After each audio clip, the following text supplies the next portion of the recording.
আপনি কি জানেন আফ্রিকার এমন একটা দেশ আছে যেখান থেকে বিশ্বের সবচেয়ে নামকরা লাক্সারি পারফিউম তৈরি হয়? হ্যাঁ, ওই দেশটার নাম কমোরোস।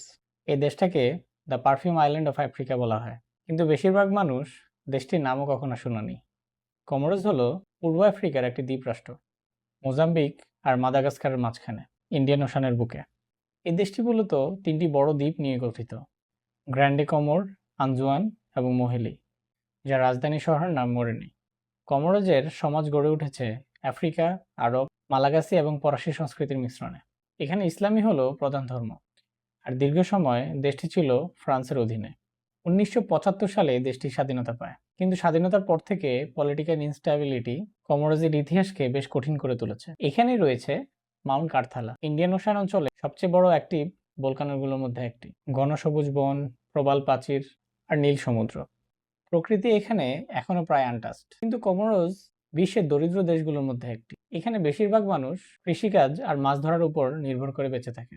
এই দেশটির বিখ্যাত তিনটি জিনিস হলো ভ্যানিলা, ক্লোভস অ্যান্ড ইলাং ইলাং। ইলাং ইলাং ব্যবহার হয় বিশ্বের সবচেয়ে লাক্সারি পারফিউম তৈরিতে। এই জন্যই কমোরোসকে বলা হয় দ্য পারফিউম আইল্যান্ড। কিন্তু এত সুন্দর হওয়া সত্ত্বেও কমোরোস এখনো ম্যাস ট্যুরিজমের বাইরেই রয়ে গেছে।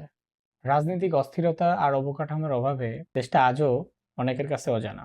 যখন পৃথিবীর জনপ্রিয় জায়গাগুলো ওভারক্রাউড, তখন কমোরোস আমাদেরকে মনে করিয়ে দেয় সবচেয়ে সুন্দর কিছু জায়গা এখনো হিডেন। আফ্রিকায় এমন অনেক দেশ আছে যেগুলো সম্পর্কে আমাদের কারো কোনো আইডিয়াই নেই।